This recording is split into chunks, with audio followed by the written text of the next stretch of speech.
Dazo Lucille Contreras, she zi haske yani izani ya desho zi San Antonio, Texas, she nasha. Hello, greetings everybody. My name is Lucille Contreras. I'm from San Antonio, Texas, and I'm very happy and honored to be here with you today. I brought our relative here.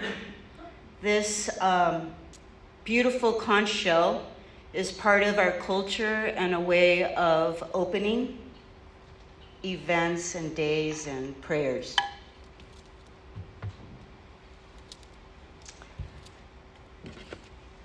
I am so happy to be here, and I'm so grateful for the land acknowledgement. Thank you so much. It's really so wonderful to especially be here in our own traditional homelands of Lipan Apache. I am currently living in a beautiful place that I'd like to tell y'all about and how I got there. Our people have always been travelers from north to south. And much like the Oglala aquifer that spans from north to south, so did our people. And some of our people were called the Llaneros. And the Llano Estacado was the home of the Llaneros. The Llaneros are now also called Apache, and specifically my nation, Lipan Apache. This was a map that I helped to research several years ago. Dr. Enrique Maestas did a lot of research for Lipan Apache, and we developed a series of maps. And something that we have always known as indigenous people and people of the world is that water is life. Ko naga ate. Water is life. This is in the closest language to Lipan Apache. There are no more Lipan Apache speakers. And the closest that we can get to our original dialect is Hikaria. And so these words are from Hikaria, which I'm currently learning with my family and community. As part of being an indigenous woman, carrying stories of culture and strength and wisdom, part of the way that we moved our families around was using our dogs as ways we were in charge and still are of our homes, putting together our homes, moving our homes. I myself, I do live in a permanent home, but I also still travel a lot. And I do work with dogs also. And something that is so important to us is our relationship with each other, our relationship with water, plants, the soil, and all the animals, two-legged. This picture is a woman from the Dakotas, and the one on the right is a Lipan Apache woman. And so I didn't have a photograph of Lipan Apache woman with horse, but this is the similar way that we would have moved across the land. And part of the travels continues today. Like I mentioned, my family, myself, I was pulled up to South Dakota to begin learning caretaking of buffalo. Buffalo as our relatives. And the organization and the family I lived with is Knife Chief Buffalo Nation Society. When I say I was pulled there, I feel that completely drawn to places in my life, my entire life, and guided by my ancestors. And so when I look at the map of the Oglala Aquifer, it suddenly makes so much sense to me. It's like throughout my life, information continues to fill in all of the seeds, all of the seed bank of not just the soil, but in our spirits and in our DNA.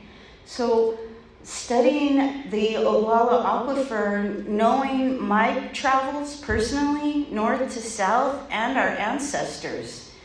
And I'm just so grateful for all of our ancestors to have been able to left words of wisdom and encouragement for us, to know all the things in our lives. This is, let's see if I could play this.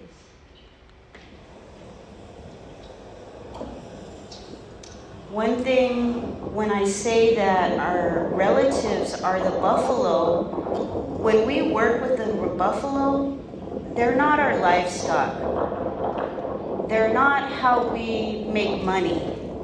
They're how we reconnect with ourselves. They're how we heal ourselves. My family, this is my youngest son walking with the buffalo as we move them to a different pasture. So we're not whooping and hollering or anything like that. We're asking them, we're building that relationship. And I had a vision and I had a dream of how could I help our families, Lipan Apache, back home in Texas. I was gone from Texas for a long time, nearly 30 years. But I'll tell you, each and every one of those days I missed home. I missed the land.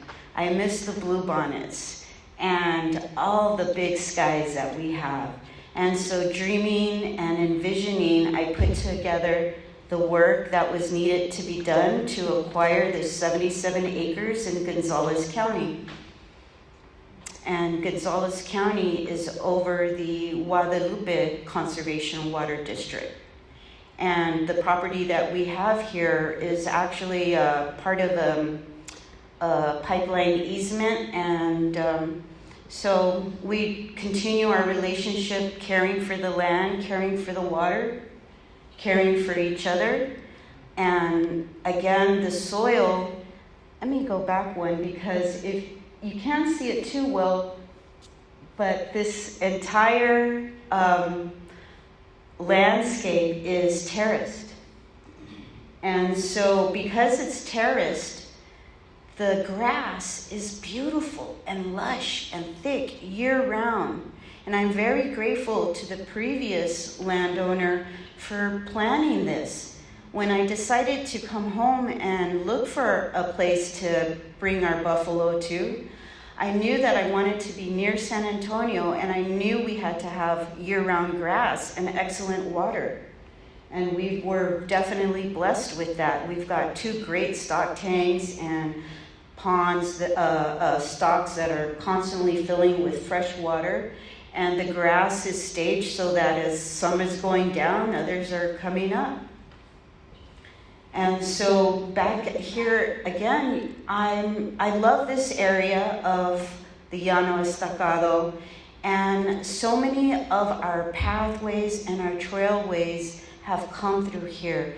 At first we had horses, and then as we became masters of, first we had the small horse. In Lakota, dogs are called, horses are called dogs, so I sometimes get them confused. But our horses, we also became masters of. And the sotol plant is a plant that, as y'all know, can survive with very little water. But at the same time, I don't know if y'all know this, that buffalo love this plant, and they graze this plant. And so it's just, there's constant connections. Our family, now that we're back home in our traditional homelands, we had an offering to give thanks to our ancestors and our relatives last year, where we harvested a buffalo in a very traditional way. Here, another one of my sons, with his hands behind his back and red bandana, is getting words of encouragement and wisdom from our elders of our Lipan Apache community right before he harvested a buffalo. We harvested the buffalo and we processed it, and everybody was able to leave with at least 5 pounds of buffalo meat freshly harvested, as well as signing the International Buffalo Treaty. And these are all ways of us reestablishing our sovereignty, regaining our traditional ways.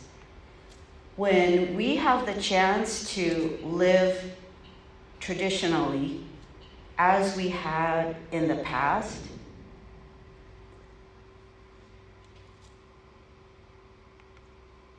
nobody has to be told what to do.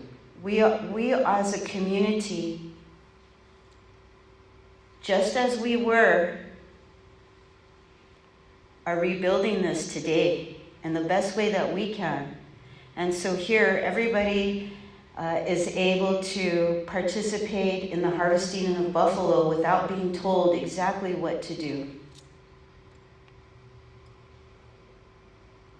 And we were able to feed our families. And it was the best feeling in the world to be home and to be able to bring this gift of our traditional food and share that with all of our families. And today we have 9 buffalo. This is our bull. And there are several females that are pregnant and will be having babies this spring. And as we watch the water management, as we watch the soil, because first of all, the soil is healthy, the grass is healthy, and the buffalo are healthy, and we are healthy. 5 of our buffalo were donated from Colorado just most recently, and they immediately integrated with the rest of the herd like long-lost relatives. Completely different herds. And this is just some of the other projects that we do to help restore connection and rebuild. Some of our traditional housing that we did with the adobe. And this is Chief Castelitas, one of the last Lipan Apache chiefs. And here on the other side, this is a adobe construction that we're building currently and have a lot of support from youth and community members. And we've been very, very blessed to have also a lot of support from international people, Guatemala, from our elders. I'm currently training my dog here. He's a guardian for the buffalo. And I just want to say that, again, as I began with acknowledgement of also the ancestors with the caracol, when I first knew that I needed to come home, and I knew I wanted to bring the teachings of the buffalo back home to our people, the reaffirmation came from the sky. And this is a completely unfiltered photograph that I took immediately right before it changed into something else. And so with that, I just want to give thanks and tell you all that, I also acknowledge the work that each and every one of you all are doing here for conservation, for our water, which is benefiting all of us globally.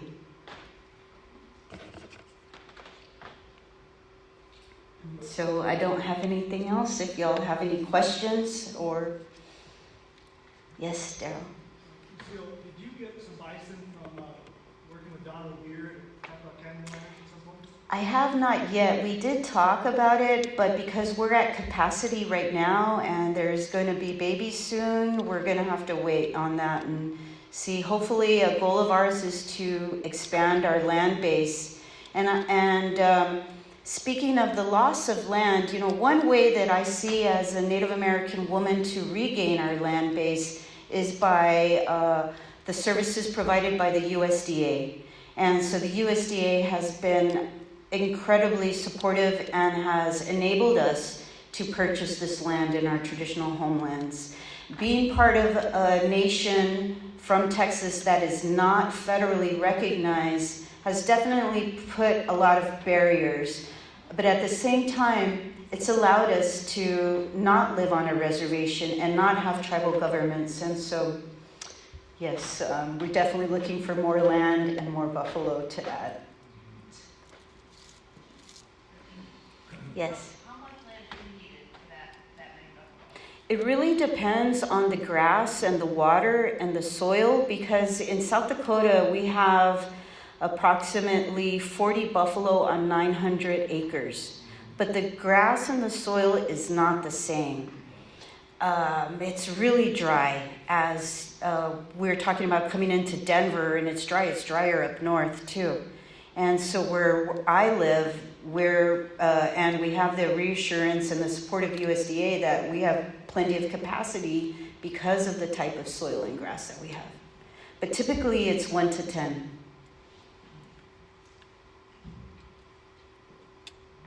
Yes? He wants to know what a baby buffalo is called. A baby buffalo, a lot of us call them cinnamon babies because they're so beautiful and red. They look just like beautiful cinnamon colors, and they're beautiful. Lucille, could you say a little bit more about your full-time work? Sure. I also work full-time in addition to managing Texas Tribal Buffalo Project for an amazing individual who is a mentor and a leader for me and many people. I work for Winona LaDuke and Honor the Earth, Anishinaabe Agriculture, Eighth Fire Solar Institute, and Winona's Hemp.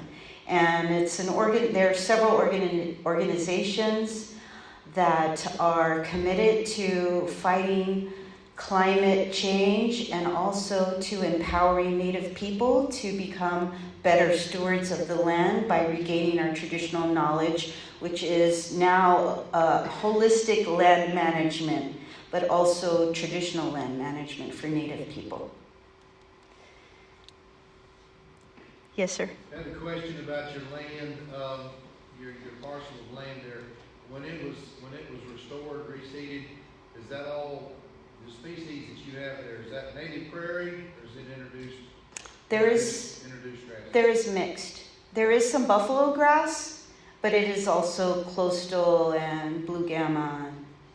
Yes, sir. So it's a mixture. Yes, sir. If you have use of the neighbor's pasture for safety reasons, do you periodically have the opportunity to use fire there to manage that? Because we're on a burn ban now, we wouldn't, but I definitely was investigating that, and I do feel that I do have a small test that I did, and the grass is just coming up amazing. Oh, yeah. Yes. Yes. Yes, sir. Given the challenges presented by climate change, what do you foresee be the major problems coming up in, say, the next 10 years regarding water conservation, even soil, retaining, the nutritional value of the soil?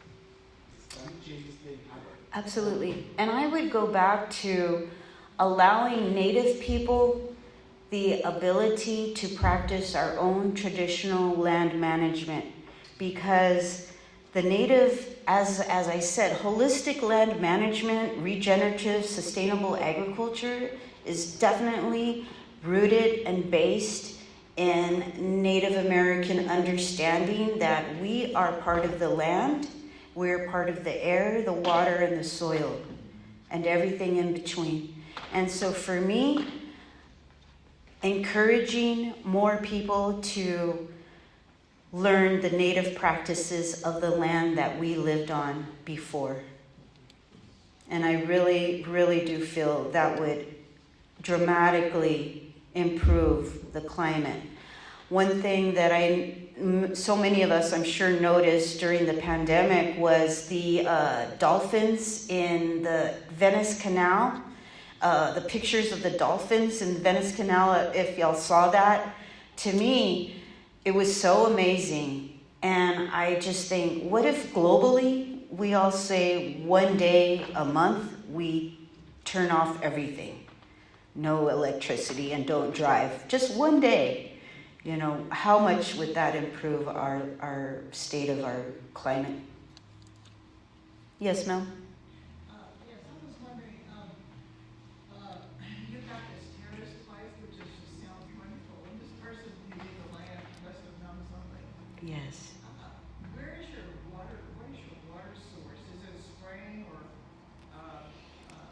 because I know, I've heard that Junction, southwest of Junction, there used to be a lot of springs that recede and invaded that area, Right. and there's not nearly as much surface water. Right. Yeah, we have a well. We have a well that is approximately 200 feet. And that's our water source. It's not contaminated or anything. No, ma'am. I drink that water. It's the most delicious water. Live water. Yes, ma'am. I really love the way you presented your culture, and I was very surprised though that there was adobe structure. I always associate that with Pueblo and Yes. can you tell us more about that? Sure, sure. So Apaches were typically moving a lot.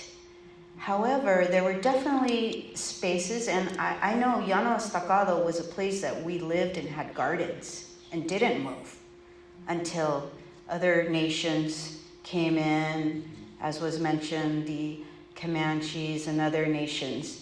And so our adobe structures, it's all, everything that is part of the earth is useful for everything in life, from home, health, food, mentally, physically, and spiritually.